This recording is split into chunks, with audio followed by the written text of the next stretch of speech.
Luar biasa.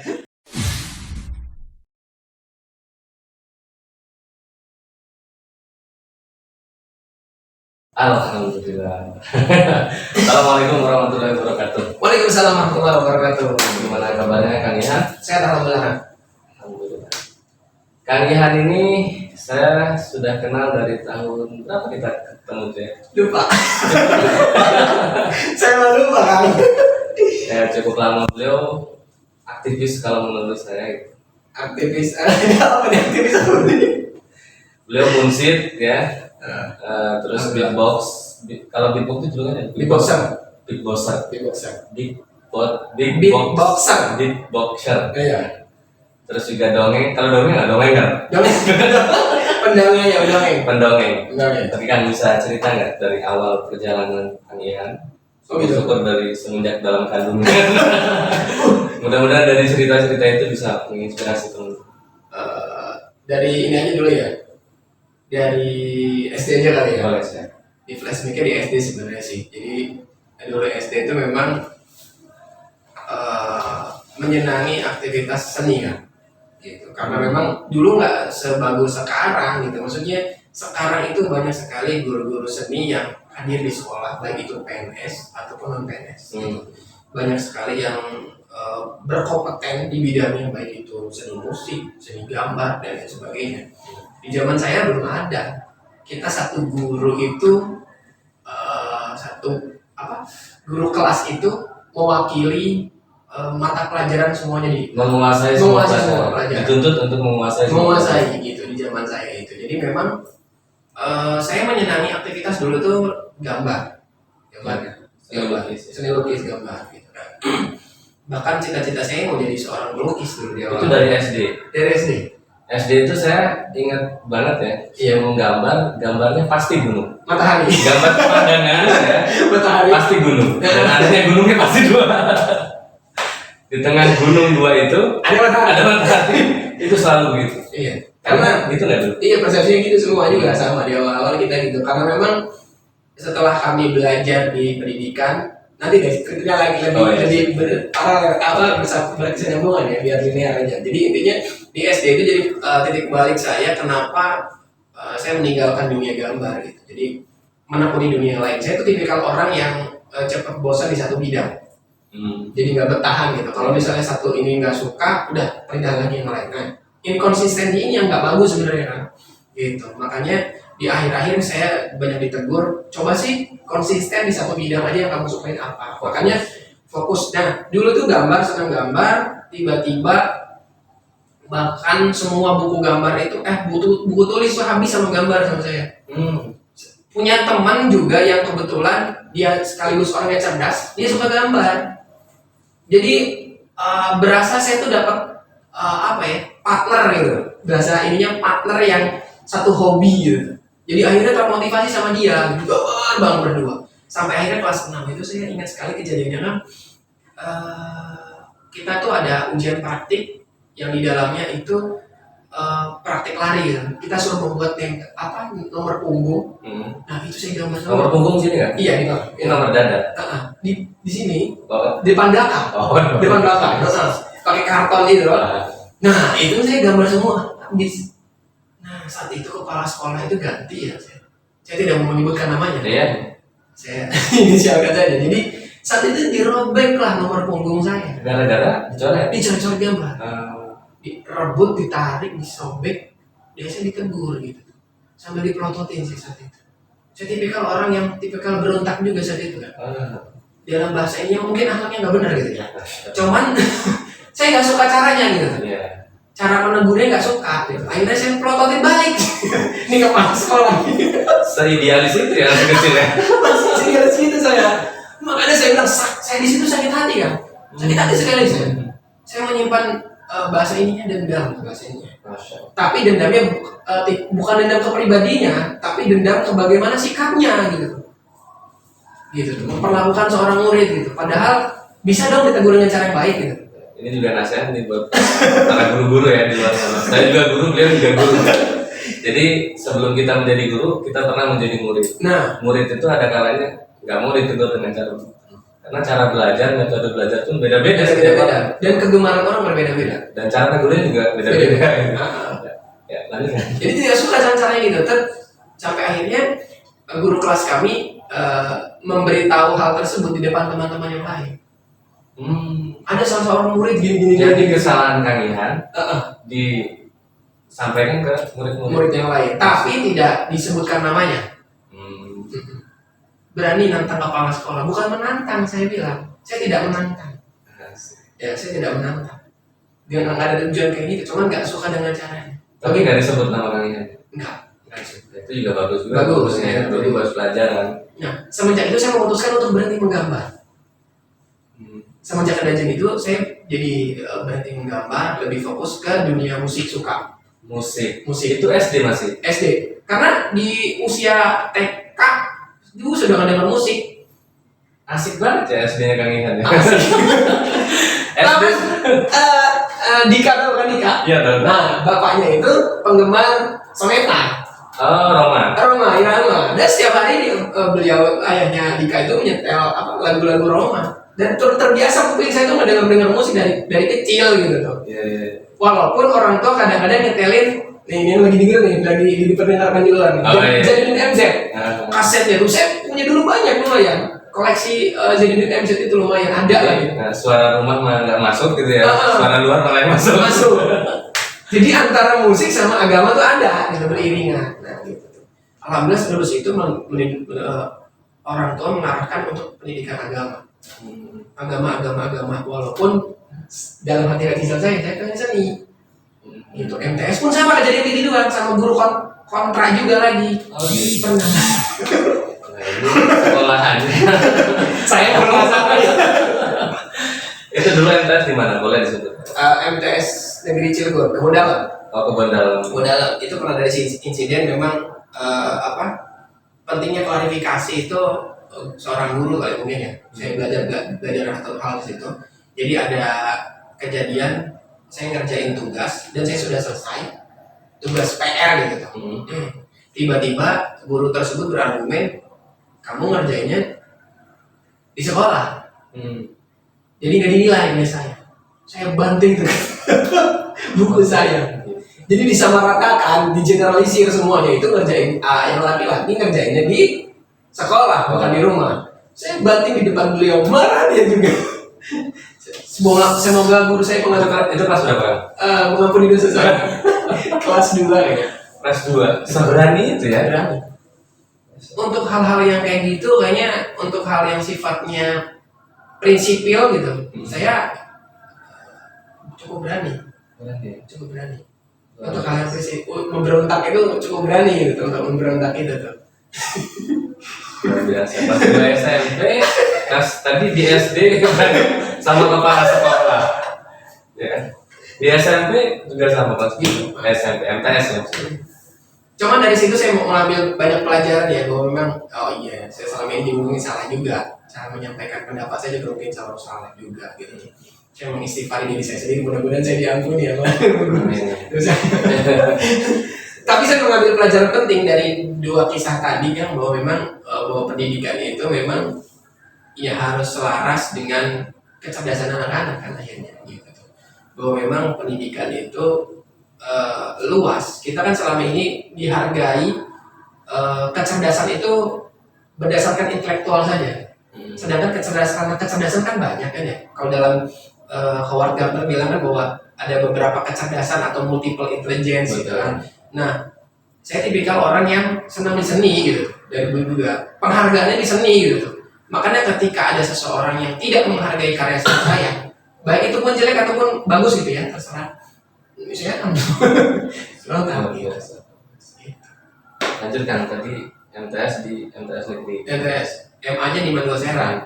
Di Mandua Serang. Nah, di situ kenal tuh dengan namanya Munsid. Masya Allah. Gitu. Dipertemukan sama teman-teman yang suka Munsid gitu. Akhirnya membentuk sebuah tim nasid di situ. Itu tahun berapa kan? 2005, saya lulus 2005, 2003-an lah. 2003. Kelas 1 tuh udah mulai kenal sama Munsid. Jadi mulai suka dengan nasid. Nah, Munsid itu orang penggelut bidang nasid gitu ya. orangnya pelakunya. Musisi nasib, Musisi. musisi. Nah, di situ kan titik baliknya bahwa karya seni saya dihargai gitu. Sama teman-teman gitu, sama teman-teman bahwa ya apresiasi. Dan saya tidak nyamannya ketika di kelas 3 kami itu sempat menjuarai kompetisi di Jakarta dan finalnya itu 3 besar tuh mau dipertontonkan di depan banyak orang, gitu kan. Jurinya senada saat itu. Tidak diizinkan masuk sekolah dengan alasan mau ujian. Wah, itu kita semua. Itu kejadiannya sama juga saya kan gitu. Kita kan sama musik ya, sama teman-teman itu. Kan teman saya tuh vokalisnya tuh kelas 3. Iya. Kelas 3 mau menghadapi ujian. Oh, iya. Waktu itu ada lomba di mall. Oh iya. Lomba di mall. Kita udah latihan nih. Nggak boleh. Hari-harinya nggak boleh. Udah itu frustasi kan sebenarnya. Ya kita menghibur diri dengan cara ya udah kita pentas di sini aja gitu ya. Kalau kita nggak terima, maksudnya gini, nggak terima. Kalahnya sih nggak masalah. Bahkan kita sendiri pun udah menyiapkan punya uang kas sendiri kan. Berangkatnya sendiri pun. Gitu. Bahkan kan pas personil nasib itu adalah ketua OSIS, wakil OSIS, pejabat OSIS semua itu apa bahasanya? Gitu tuh. Yang sekarang alhamdulillah beliau tuh ya ada yang udah jadi dewan, ada anggota dewan dan sebagainya. Kalau mengingat hal itu mungkin jadi pengalaman coba dulu saat itu ini ya. Tapi ya mungkin dari tangan Allah juga sih mungkin ada pembelajaran ya. Kebayang kalau kami saat itu menang ataupun ada beberapa event ke depan juga ada yang melibatkan sampai ke nasional. Kalau lolos aja, kemungkinan besar mungkin udah hidup di dunia kehabisan kali ya. Dan itu mungkin membuat kita juga jadi belum punya basic agama yang kuat dan yang sebagainya gitu. Walaupun sekarang juga masih belum. Tapi pasti ada hikmah dari situ. Ada hikmah. Nah, berarti ketemu nasib itu atau menjadi munsid itu di SMA. Iman. Nah, terus ketemu beatbox itu gimana? Beatbox itu selepas dari di Sekolah Tinggi Ilmu Tarbiyah Alheria gitu kan. Jadi ada kesenian yang saya tertarik sama pertunjukan di YouTube kok masih booming YouTube-nya masih belum terlalu kayak sekarang.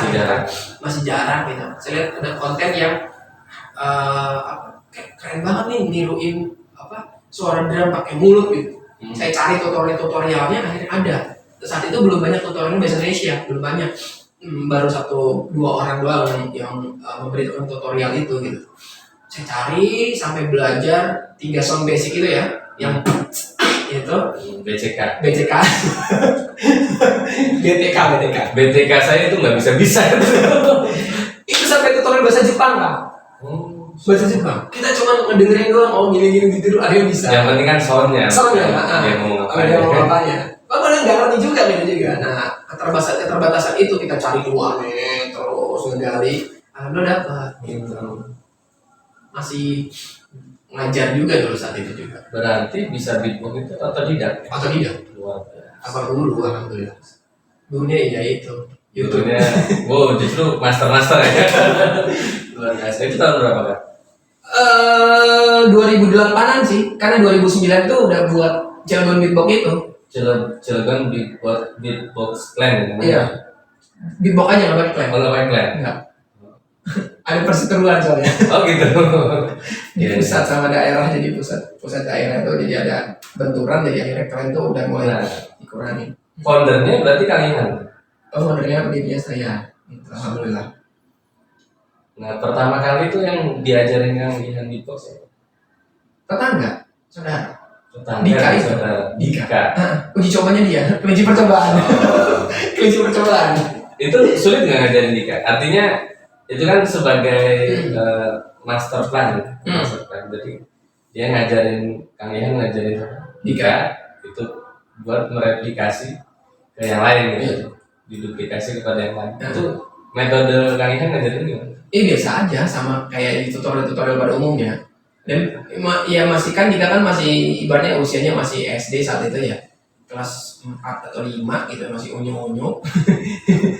Yuk latihan ini, ngajak-ajak, ada beberapa pementasan diajak-ajak sampai akhirnya dia menyenangi gitu, menyukai. Saya katanya pernah Kang Ihan kalah sama Dika. Apa? Waktu kontes. Pernah. Saya pernah dengar itu, nggak tahu bener apa salah. Bukan, sama Bilal kalahnya. Oh, semua bilang. Sama Bilal. Saat itu kondisi saya lagi drop, lagi sakit. Oh iya. Lagi sakit, jadi akhirnya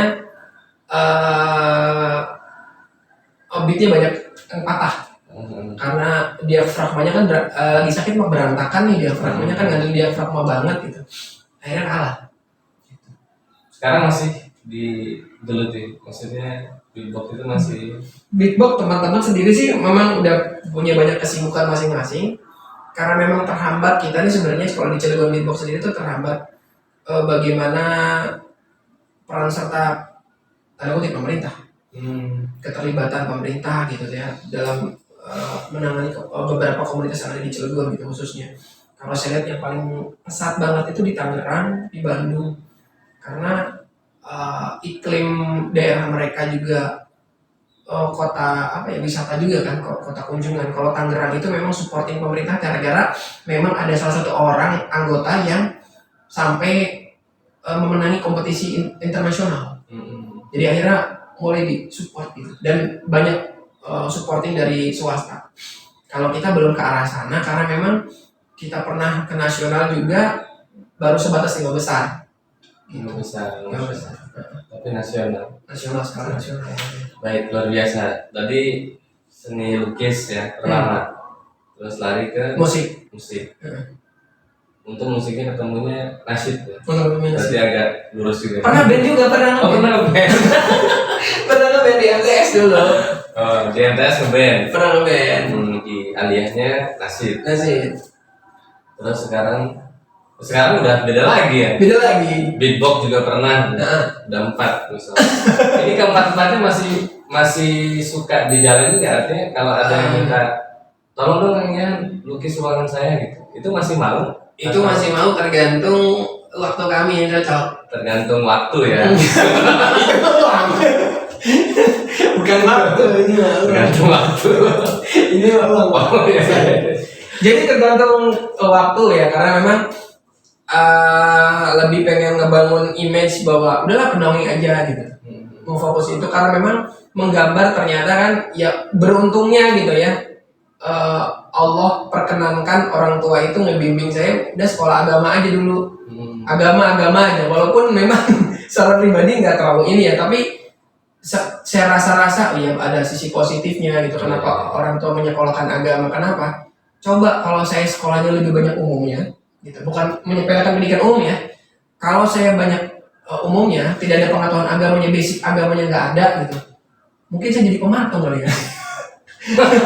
Iya, serius. Iya. Karena saya kan pernah selepas MA itu pengen kuliahnya di seni rupa.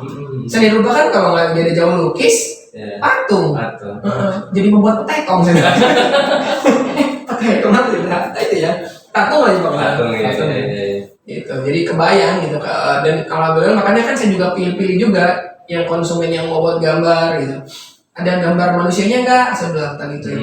Kalau gambar manusia saya nggak bisa kan gitu. Nggak bisa. Kalau hewan juga nggak bisa. Terus apa yang bisa banget? Pemandangan, semua planet-planet yang itu aja sifatnya gitu. Yang mural. Mural gitu yang simpel-simpel aja, nggak lebih kepada dekorasi aja deh gitu. Nih buat yang mau mendekor rumahnya, asal syaratnya tidak ada gambar yang bernyawa. Manusia. Nah kalau begini, ini luar biasa. Gak apa-apa ini mas. Kapan bisa di sini ya? Kalau kita kesini, kalau ini kan kemana-mana bawa tuh benderanya, Masya Allah. Ini buat salah satunya juga kan buat apa sih? Memberikan sedikitnya buat rasa penasaran anak-anak. Kadang-kadang saya interaksi dengan anak-anak bahwa mereka kadang-kadang nanya, Bunda Palestina ya kaihan? Iya. Tujuan saya memang gitu. Biar anak tuh bertanya, kok ngapain sih kalian bawain bendera Palestina? Ya biar ada rasa kepedulian mereka terhadap saudaranya. Gitu. Bahwa memang saya nggak bisa bantu secara material mungkin ya, material mungkin sebatas doa gitu kan. Tapi biar teringat bahwa ya Indonesia tuh merdeka, andil besarnya adalah Palestina juga kan, gitu salah satunya. Nah, hal itu yang pengen saya bawa gitu tuh. Walaupun pernah saya jadi cerita di salah sekolah juga ya dulu di Kalimantan itu yang 5 agama kan. di Kalimantan. Iya, itu 5 agama. 5 agama. Lima Berarti agama. lengkap itu. Lengkap. Kurang 1 ya. Apa? Sekarang kan enggak. Oh, apa itu? Itu apa aja yang 5? Islam, Kristen, Buddha, Hindu, Katolik. Katolik ya. Kamu lucu ya? Iya. Ada juga kayaknya kan. Apa lagi? Itu kenapa? Iya lengkap kayaknya. Oh, ada. Lengkap. Berarti 6. Lengkap kayaknya. Lengkap. Nama agama. Jadi pikirnya kan saya bersorban, kemudian page-nya ada di lambang Palestina.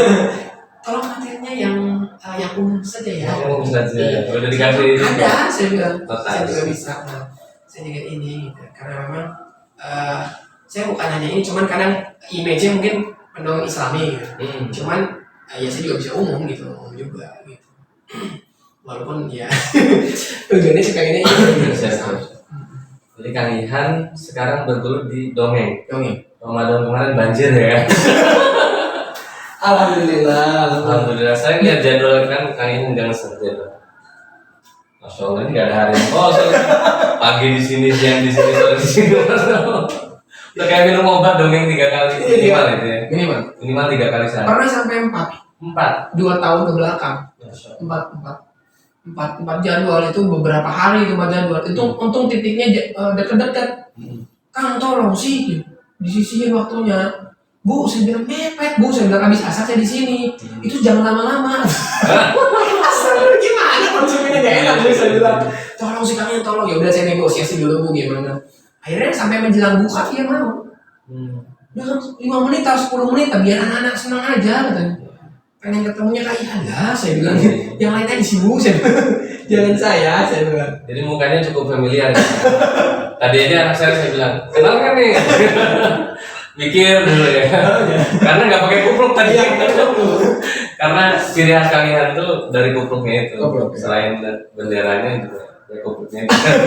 Jadi ciri khasnya. Jadi begitu bilang Kang Ihan, oh iya. Jadi senang melihat Kang di YouTube gitu kan. Oh iya. Di YouTube-nya Kang Ihan. Oh iya. Cerita-cerita gitu kan. Iya. Ya lagi coba ngelutin itu aja gitu kan. Ya ternyata hikmahnya banyak sih kan. Satu, saya dimasukin pendidikan agama sedikitnya, ya walaupun nggak banyak, sedikitnya ngerti lah tentang agama gitu kan ya. Yang kedua, saya pernah ngajar di salah satu sekolah swasta, bergelutnya di bidang IT. Ternyata kepake sekarang kan. IT. Memakai buat desain ini, buat video segala macam gitu. Kepake ternyata. Ternyata berguna buat passion saya ternyata sekarang. Ternyata memang Allah itu udah merancang secara sistematis ya. Kenapa kamu harus belok ke sini dulu, kok big box dulu, ternyata ujungnya ke sini gitu. Terkadang kita manusia nggak berpikirannya terlalu sempit, jadi akhirnya kenapa sih saya harus kayak gini dulu gitu. Dipentokin ke sini dulu, ternyata ada hikmahnya, dituntun ini dapat ilmu di sini nih gitu. Kadang-kadang ya saya sendiri gitu tuh, mikirnya gitu sempit gitu. Padahal Allah itu baik banget sama kita gitu. Maksudnya dituntun dulu, kamu sebelum pada goal kamu ada sesuatu yang harus kamu capai dulu nih. Ini klasifikasinya kamu harus dapat gitu sebelum goalnya ini. Jadi Allah memberikan apa yang Anda butuhkan, bukan apa yang Anda inginkan. Kebayang kalau di langsung saya jadi seniman, ya saya ada beberapa juga kan kenal sama temen juga yang ngobrol, ya seni sama agama harus dipisahin dong. Oh gitu. Iya. Dia bilang gitu. Saya ingat diri saya sendiri. Oh iya benar. Dulu kalau saya pemahaman kayak gitu bisa juga kayak gitu jadinya. Padahal ya agama itu kan tuntunan kan. Dengan seni hidup menjadi indah kan. Iya benar. Dengan agama hidup menjadi taat. Nah benar. Itu harusnya nggak boleh terpisah. Nggak boleh terpisah. Dimanapun kita nggak boleh terpisah dengan agama. Kayak azan nggak pakai seni, bayangin kan? Lobar nggak asik gitu ya. Lobar petang balen. Lobar. Ya bagus. Makanya ada seni itu. Gitu. Terus ngaji juga kan sama. Nah seni yang terindah adalah mengikuti tuntunan tajwid. Bukan ngaji nih kan? Ini ngaji dulu ya. Mau gimana pun asal panjang pendeknya benar, makronya benar, itu pasti enak didengar. Gitu. Jadi tidak bisa dipisahkan gitu. Gitu kan. Iya benar. Diminum kan? Ini produk Alfu. Siap. Produk ya. Produk pesantren Alfu Water. Kalau pesan di mana kan? Kalau pesan bisa lihat di kolom komentar, bisa diantar. Mas diantar. Bisa diantar. Masya Allah. Asal syarat dan ketentuan berlaku. Oh gitu. Biasanya kalau buat hajatan gitu ya, atau Oh, iya. buat apa, atau buat di warung gitu. Dan sedotannya sengaja kita pilih yang ada ininya kan, Kenapa? yang ada bungkusnya. Tuh, supaya kalaupun jatuh gitu kan masih aman. Oh gitu. Kan ada juga sedotan yang langsung gitu ya, Iya. tanpa bungkus begini. Oh iya benar. Jadi kalau udah jatuh jarang orang mau ambil, Oh iya benar. karena udah pasti kotor. Iya benar. Sekarang kebanyakan tapi maksudnya disatuin gitu ya. Iya. Iya benar. Bismillahirrahmanirrahim. Rasanya kayak air.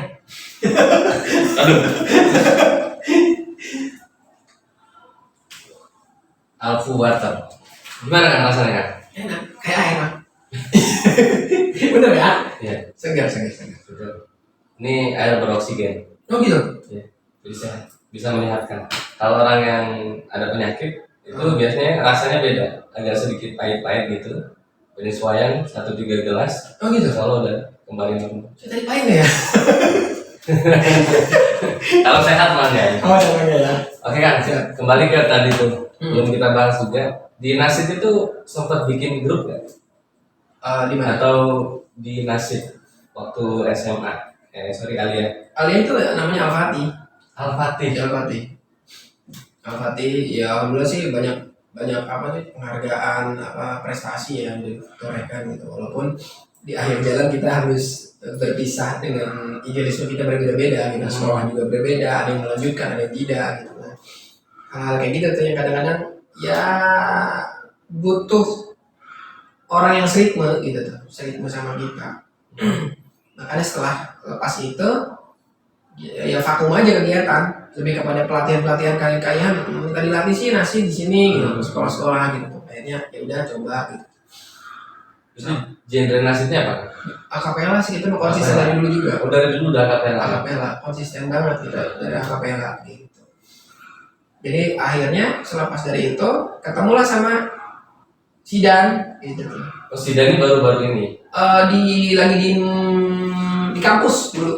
Oh, dari kampus. Dari kampus ngobrol-ngobrol sama salah seorang guru sekolah swasta ya, Peradaban. Dia juga punya nasib vakum selama ini gitu, butuh personil. Ya udah masuk kita gitu. Maka buatlah Sidan itu. Sidan itu. Sidan udah lama. Oh, Sidan nama itu. Sidannya udah lama. Nama Sidannya udah lama. Jadi saya masuk ke dalam itu. Sebenarnya kok kayaknya panas ya, aslinya mati dah. Nyala nggak itu lampu? Nyala. Keluar ya. Oh, itu kan pintunya dibuka ya.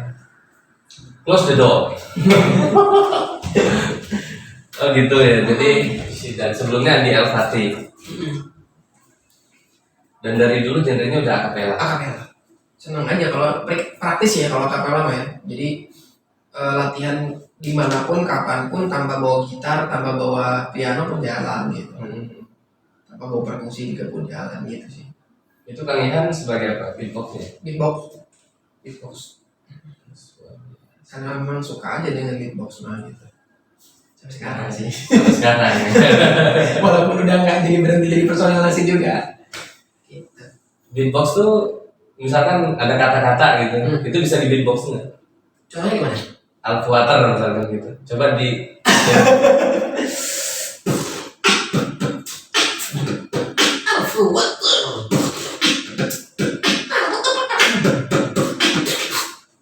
kasih tetesan air. Luar biasa. Jadi Kurang kencang tetesan airnya. iya. Nah sekarang fokusnya di mana? Lebih ke dongeng sekarang. Lebih ke dongeng. Lebih ke dongeng aja karena memang ini dapat banyak masukan gitu. Kalian tuh harus menyempit, jangan luas terus. Bangun brand diri gitu. Yang dari terkenal dari kalian tuh yang diketahui orang-orang tentang kalian itu siapa, apa, musik atau apa gitu. Ya udah, mau nyempit dongeng aja gitu. Praktis kenapa? Karena satu titik ya. Kalau saya kenapa meninggalkan musik karena sisa waktu saya hampir habis. Kalau di musik hampir habis karena berangkat kita sebelumnya harus latihan dulu. Hmm. Kalau mau ngapa-ngapain harus latihan. Kemudian setelah latihan nanti ada lagi pementasan. Kadang-kadang kan pementasan ada isi dari pagi sampai malam. Sedangkan kalau dongeng paling sejam. Sejam pulang ke rumah, ketemu anak, ketemu istri. Iya. Gitu. Akhirnya ya udah putusin lah. Saya berhenti dari musik, lebih fokus ke dongeng aja. Saya kan lihat akun sosial Kang Ihan ya, Facebook ya. Iya. Ihan beatbox, Dongeng. Ihan dongeng beatbox. Yang di box dongeng. Ihan Beatbox beatbox dongeng. dongeng. Ya, saya kan agak sedikit bertanya, kan musik juga iya ya. Kenapa nggak sekalian dimasukin? Ihan. Enggak. Jadi memang itu tadi ya pilihannya ke dongeng. Dongeng. Jadi kalau ada diminta untuk dongeng, itu masih mau. Tapi kalau untuk nasib udah bahkan dari sana benar-benar ya Dari Sidan sih dari Sidan, tapi keluarga kita masih nyambung. Iya, Beberapa bagus. pementasan juga kadang-kadang kayak kapan ya pas nikahan salah satu personilnya juga karena gak ada kurang orang gitu. Masuk sih kalian ya wes ya udah bantuin tadi itu ini. Cuman mau ngurangin aja sih, lagi ngurangin aktivitas musik, lagi ngurangin. Kalau berhenti makanya aduh. seniman musik masa berhenti kan? Iya, bukan sih. Apa sih? Saya ingat apa sih ya? Sempat juga membenci dunia musik gitu tuh. Ya awal-awal ketika saya memutuskan berhenti dari sini, saya sempat membenci dunia musik gitu. Nggak pengen nekunin banget. Tapi saya ingat apa? Salah satu ceramahnya siapa ya? Bahwa Ustaz dari Sulaiman nggak maksudnya? Dia kan masih musisi juga kan gitu, masih menggeluti musik gitu. Dari Iya. Dia bilang seharusnya artis yang hijrah atau musisi yang keluar dari dunia musik tidak keluar sampai dulu dari dunia musik, tapi digunakan potensinya itu buat dakwah gitu tuh. Saya ingat beliau itu ceramahnya gitu bahwa jangan sampai kalau kamu senang dulu menggambar-gambar yang nggak benar, berarti selepas kamu memutuskan hijrah maka kamu jangan melepas itu, tapi tetap menggambar, tapi ada nuansa dakwahnya di dalamnya gitu. Kecuali mohon maaf karena kayak yang membuat patung kan nggak boleh di dalam agama gitu. Makanya ya cari nilai-nilai profesi kamu yang ada sentuhan dakwahnya itu apa ya ini. Kalau saya lebih ke nasib ya berarti musik, berarti ya musik saya harus nuansanya dakwah gitu.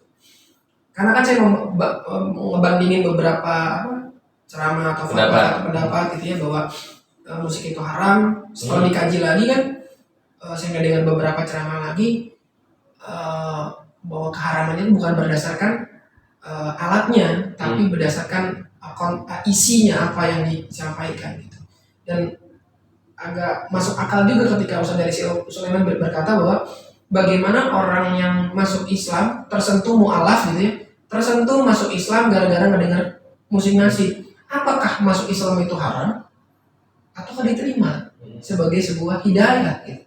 Nah hal-hal kayak gitu yang mungkin saya jadi kajian, oh benar juga saya bilang. Kalau misalnya memang itu haram, berarti keislamannya tertolak dong. Iya. Gitu. Karena lawan kata haram adalah kalau haram itu berarti nggak boleh dilakukan kan? Iya.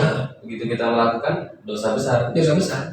Kemarin dia saya sempat ngobrol kan, ngantar ceritanya bawa mobil. Kebetulan yang di belakang termasuk orang yang mengharapkan musik. Iya. Saya kan musik gitu ya, merasa gimana. Ini saya tanya kita preferensinya apa. Dia nggak bisa menyebutkan itu. Kalau saya tahu di Nasoihul Ibad juga ada tuh dalam kitab itu juga ada. Gimana? Nah cuma kan memang kita ngikuti pendapat umum ya. Iya. Jadi Ustaz dari Sulaiman, Ustaz Abdul Somad juga, Ustaz Adi Hidayat, itu juga yang diharamkan itu yang seperti apa? Iya. Masih ada underline lagi, masih ada yang garis bawahi yang diharamkan itu yang seperti apa? Ustaz dari Sulaiman juga kan musisi juga, pelukis juga. Pelukis ya, kaligrafi. Kan pernah dilelang berapa miliar itu? Iya, sampai akhirnya ya buat donasi gitu ya. Buat donasi. Bahwa kok ya sedikitnya gitu kan ya, kalau koreksi juga salah, bahwa fikih itu kan elastis ya, nggak terlalu saklek banget ketika di kondisi-kondisi tertentu gitu. Makanya saya pikir ya udahlah sekarang sentuhannya tetap saya bisa nge-beatbox, tapi nggak terlalu dominasi beatbox banget saya. Makanya ambil ranah beatbox aja deh gitu tuh. yang paling lebih ini gitu, karena nggak buat jembatan aja, buat ngenalin anak biar anak-anak tertarik, karena kan eh, seseorang tertarik sama sesuatu karena ada sesuatu yang berbeda. Selama ini dongeng itu biasanya ya, teman-teman kami para pendongeng itu rata-rata pakai boneka, nyanyi, breaking dan sebagainya, jarang pakai beatbox. Nah, saya pakai sentuhannya beatbox gitu. Pendekatannya Boneka juga masih pakai somat ya. Kenapa namanya somat kan? Bukan tertuju pada Ustadz Abdul Somad, Iya, bukan. bukan. Tapi somatnya juga bukan pakai D, pakai T. Somat. Iya, somat. Jadi sentuhannya gini, ada nama-nama yang hilang di masa sekarang. Ya, nama Somad, Ahmad, apa nuansa-nuansa Islami, nuansa-nuansa orang Indonesia itu hilang. Sekarang princess, bukan mendeskripsikan teman-teman gitu ya. Nama-nama yang modern gitu, tapi hilang sentuhan Indonesianya, sentuhan Islaminya hilang. Gitu. Harusnya kalau perempuan Fatimah. Nah, gitu. Makanya saya nggak pakai namanya Somad. Yang boneka pertama namanya Sued. Jadi pengen dekat banget gitu sama budaya Indonesia dan Islam gitu. Gitu. Kalau ditanya namanya Sued, udah pasti orang Indonesia gitu. Iya, Indonesia. Nggak mungkin orang ini. What is your name? My name is Sued. Gitu. Iya. Jadi ya nama-nama itu pengen jadi sentuhan dakwah juga, bahwa yuk ingat sih nama-nama yang dulu gitu. Dulu kan nama-namanya orang tua kita ngasih nama bagus-bagus gitu kan. Cuman semakin kesini nggak pede kita sebagai anak ya. Nggak pede, ini nama saya kenapa dinamain ini, akhirnya berubah. Gitu. Kalau Ihan tuh Ihan Intihan. Ihan Intihan aja. Bukan nggak merubah, saya nggak merubah nama doang, cuman merubah belakang doang aja gitu. Iya, menunjukkan bahwa profesi saya ini. Gitu. Iya, profesi saya itu. Nggak ngerubah nama asli saya, tetap namanya saya itu. Ya, saya kan Muhammad Zen. Channel YouTube-nya Zenius. Oh, Zenius. Zenius channel. Apa itu artinya? Zenius aja. Kan dari Zen itu. Oh gitu. Plesetannya. Maksudnya Zenius isinya belakangnya istri gitu. Oh. Kalau istri saya ada tuh Suci Zen. Oh, itu Zen. Iya. Ya gitu kan. Bisa kasih apa namanya saran buat teman-teman yang sekarang lagi apa namanya pengen menentukan pilihan. Artinya pilihan itu saya ini mesti kemana? Tadi kan kalian udah sharing tuh ya. Keinginan banyak, kemampuan banyak, potensi yang dimiliki ini banyak. Alhamdulillah. Cuma kalau nggak fokus sama aja. Sama kayak kamera ini kan. Kenapa dia bisa bagus untuk gambarnya? Karena dia fokus. Coba nggak fokus itu gerak-gerak, pasti hasilnya juga nggak baik ya. Nah, sekarang dari kalian. Kalau saya pribadi sih buat teman-teman yang saat ini mungkin punya banyak kemampuan, cari kemampuan yang lebih dan dihargai oleh orang itu apa? Yang paling dapat respect banyak orang itu apa? Nah, itu yang di teman-teman geluti, karena sekarang zamannya udah berbeda dengan zaman yang dulu. Bahwa bukan hanya sebatas ijazah yang kita miliki, tapi kita juga harus punya skill. Yang membedakan kita dengan orang lain itu apa? Kalau teman ini bisa bahasa Inggris, bahasa Arab, maka saya harus bisa apa? Karena saya nggak punya kemampuan bahasa Inggris, bahasa Arab, maka saya harus bisa apa? Agar kita bisa bertahan di sebuah organisasi. Kalau teman-teman ngajar gitu, maka teman-teman harus punya skill yang lain. Apa cari, dipilih, dan hal itu yang bisa jadikan teman-teman senjata. Maksudnya senjata gini, jadi pertimbangan teman-teman dipertahankan di sekolah atau tidak. Gitu. Jangan sampai ini kayaknya nggak ada pilihan, ini nggak bisa apa-apa gitu. Ini aja dikeluarin gitu, karena nggak punya kemampuan gitu. Kesini tanggung. Nah gitu tuh, makanya teman-teman harus bisa hidup dimanapun berada dengan satu kemampuan, minimal satu kemampuan ya cari dari sekarang. Itu skillnya apa, yang jadi daya tarik teman-teman di depan orang tuh apa. Dan kedua, lakuin passion itu dengan sungguh-sungguh. Sempat jenuh nggak? Sempat saya juga ngalamin sebuah kejenuhan, ada namanya manusiawi ya kan. Tapi terus lakukan, terus kayuh. Saya sempat di tengah jalan ketika pandemi ini juga, saya salah ngambil jalan kali ya, saya bilang. Keputusan saya ketika saya lockdown total itu kan, Iya. jadi nggak ada pemasukan sama sekali. Saya harus nafkahin anak istri kan. Hmm. Saya gimana salah jalan ya, apa saya harus kayak gini. Saya bilang, ingat lagi ngebaca lagi Quran bahwa ya Allah tuh akan menguji kamu dengan sedikit kelaparan, ketakutan dan sebagainya. Nah, minal khauf wal ju' yang genangan ya kalau bisa bertahan. Nah, hal kayak gitu tuh yang jadi pegangan teman-teman, bahwa skill penting tapi jangan lupa agama juga jauh lebih penting. Itu yang jadi barometer teman-teman. Kalau saya nasihat saya satu sih dari yang saya pegang dari guru saya, ingat banget saya ketika saya mutusin keluar dari sekolah, itu guru cuma bilang gini, udah kamu mah nggak pantas di yayasan atau di tempat manapun, udah kamu mah sendiri aja berkiprah di luar. Cuma satu nasihat saya, jangan tinggalin sholat 5 waktu di masjid. Itu aja, dipegang gitu. Berkahnya tuh di situ. Saya nih kata guru saya itu bilang, saya ini kerja nggak dipikir, enggak. Tapi punya anak banyak nggak? Banyak. Siapa yang ngejamin rezekinya? Allah. Pegang gitu. Pegang gitu. Jangan memang ya di tengah-tengah jalan kamu nggak yakin udah digituin sama. Sempat agak goyah juga karena kan istilah saya itu sakit, kemudian butuh banyak dana. Ya harus gimana? Ya makanya minta tolong sama Allah. Udah jangan tinggalin tuh. Soalnya mau berusaha semaksimal mungkin tepat waktu berjamaah di masjid. Udah itu aja. Itu yang jadi pegangan sih dari nasihat guru saya itu, dan saya itu aminin gitu, maksudnya yakinin dalam diri, jangan sampai kitanya nggak yakin sama omongan guru, pegang tuh omongan guru. Kalau guru agama saya nggak bakal ngebantah. Iya. Kalau di pesantren kan guru agama semua. Makanya yang cocok buat Kang Iko pesantren. Mau ngebantah, guru agama. Itu nanti pernah, cuman nggak lulus. Nah itu nih. Iya. Masya Allah, luar biasa ilmu yang bisa kita dapat dari sharing pengalamannya Kang Ihan. Ya. Jadi memang hidup itu pilihan. Tinggal kita mau milih yang mana. Mau hidup seperti apa itu sebenarnya pilihan kita. Dan jangan takut masalah rezeki. Ya, buat antum yang masih jomblo, takut untuk beristri. Buat antum yang kode keras.